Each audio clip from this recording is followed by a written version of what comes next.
지나 러만도 미국 상무장관이 지금 여기 이미지에 보이시는 분이세요. 반도체 칩 부족 문제 대응 방안을 논의하기 위해서 관련 업계와 화상회의를 오는 20일, 5월 20일 다시 열 계획이라고 블룸버그 통신이 보도를 했습니다. 사실 지난달 12일에도 4월 백악관에서 열린 반도체 CEO 서밋이 있었죠.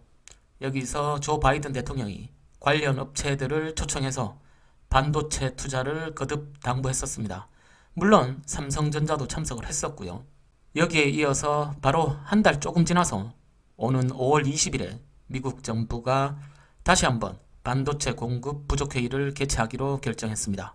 지난달 회의에서는 우리 삼성전자를 비롯해서 TSMC, 구글, 아마존, GM, 포드 등이 참석했었고 거기에 HP, 인텔, 마이크론 또 삼성전자 인수설이 솔솔 나오고 있는 네덜란드 자동차 반도체 회사 NXP 등 19개의 기업이 참석했었습니다.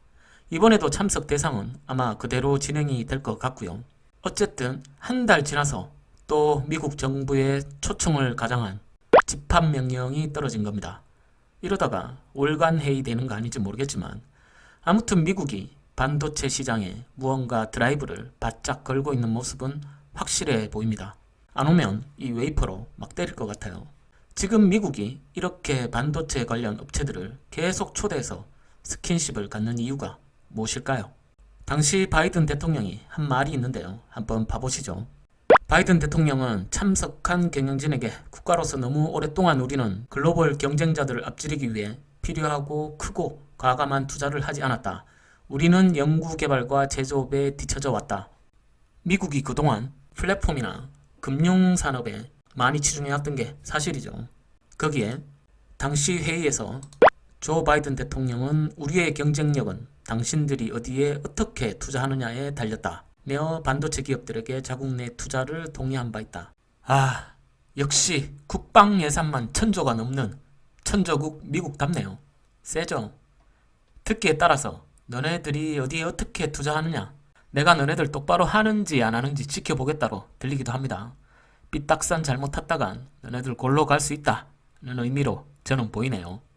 자, 이런 바이든 대통령의 말대로 다시 이루어지는 이번 집합에서 과연 그 이유와 의미는 무엇인지 이번 시간에 간단하게 한번 얘기해 보도록 하겠습니다. 해석에 따라 많이 달라질 수 있겠지만 크게 세 가지 이유와 의미를 들어볼 수 있을 듯 하네요. 첫째, 반도체 부족. 말 그대로 반도체가 부족하기 때문에 모이는 회의가 되는 겁니다. 특히 자동차용 반도체 쇼티지로 자동차 제조회사들이 셧다운되고 있으니까 말이죠. 삼성이든 TSMC든 인텔이든 NXP든 어쨌든 앞으로 미국에 우선적으로 반도체를 좀 공급해 달라는 것입니다. 라인 멈추면 너네들 책임을 내가 물을 것이다 라는 의미가 담겨있는 회의가 되겠죠. 둘째, 투자 압박. 자꾸 투자 계획만 세우지 말고 어디에 투자할 건지 요리조리 고민하지 말고 미국 내에 투자를 하겠다고 어서 확정 발표를 하라는 의미가 되겠죠. 이런 확정 발표들이 이어지게 되면 바이든 정부 새로 시작과 함께 국민들에게 실적으로 눈에 확연하게 드러나는 인트로 효과가 발생하겠죠. 여기에 발빠르게 가장 먼저 인텔 CEO 겔싱어는 로이터와 인터뷰를 통해서 이렇게 선언합니다. 바이든 대통령의 압박에 인텔 최고 경영자는 로이터 통신과 인터뷰에서 전 세계적으로 공급 사태를 빚고 있는 차량용 반도체 제조에 인텔이 직접 나서겠다. 앞으로 6에서 9개월 내에 실제 반도체를 생산한다는 목표 아래 차량용 반도체 설계업체와 협의를 진행하겠다. 이렇게 발빠르게 인텔 CEO 겔싱어가 먼저 손을 듭니다. 거기에 또 전 세계 파운드리 시장에 1위의 기염을 토하고 있는 TSMC도 바로 이어 화답을 하죠. 최근 파운드리 업계 1위 TSMC는 미국 애리조나에 건설하려는 파운드리 공장을 3년 내 5개를 추가로 더 늘리는 확대 선언을 했다. 이 경우 TSMC는 이곳에만 최대 6개의 파운드리 공장을 건설하게 된다. 원펀치, 투펀치 다 화답을 했습니다. 자, 이렇게 인텔도 TSMC도 이렇게 대규모 투자 계획을 발표하면서 미국의 요청에 발빠르게 화답을 했죠. 그런데 이제 남은 건 바로 삼성이죠. 삼성, 너네는 뭐 안 해? 발표 안 해? 뭐라도 해야 됩니다. 안 할 수가 없죠. 미 정부 입장에서는 투자 유치에 삼전을 절대 뺄 수가 없죠. 따라서 삼성도 이제 무엇인가 발표를 해야 되는 상당한 압박을 느끼게 되겠죠.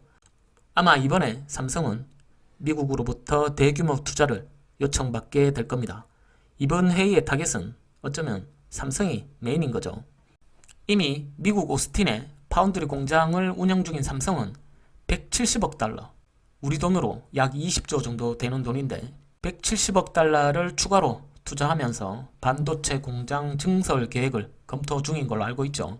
아마 이번 회의를 기점으로 공식 투자 발표를 하게 될 가능성이 크지 않을까라는 생각이 드네요. 거기다가 이번 회의가 5월 21일 한미 정상회담을 바로 하루 앞둔 5월 20일 열리게 되는데 뭔가 절묘하죠.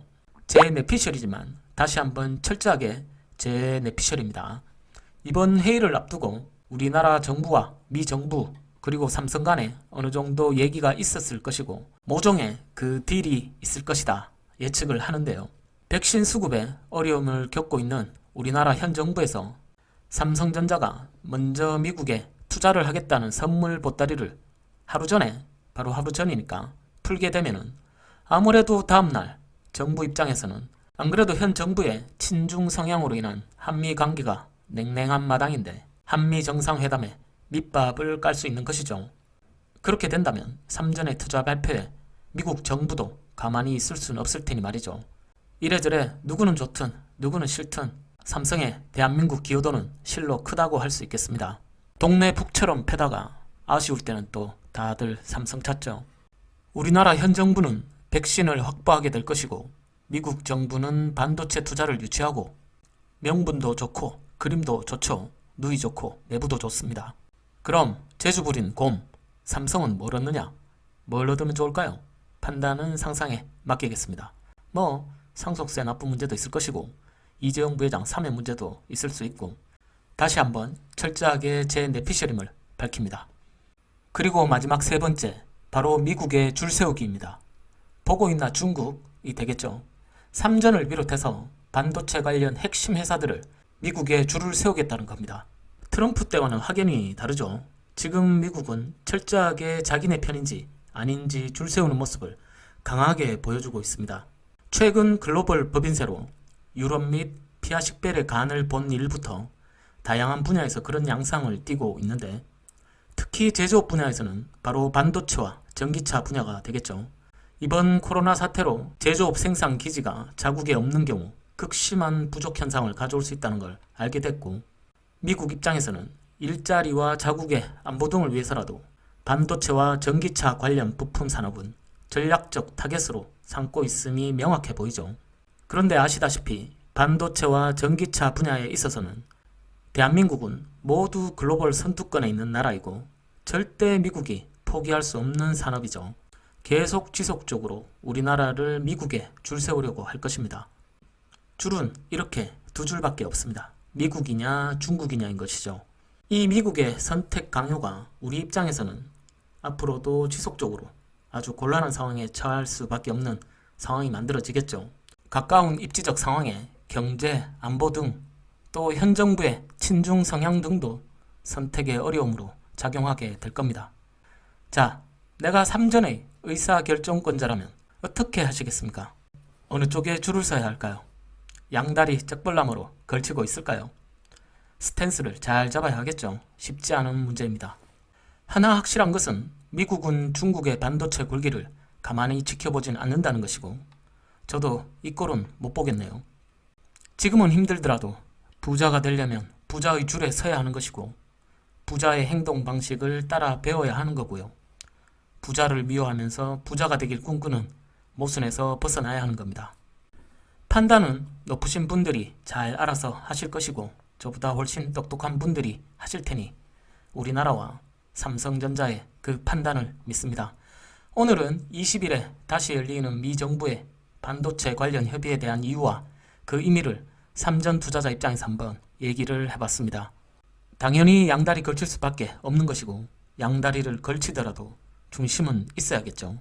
우리가 냉정하게 알고 있어야 할 것이 사실상의 미국 최고의 발명품은 달러라는 겁니다. 그리고 그 달러는 미국보다 강하다는 거죠.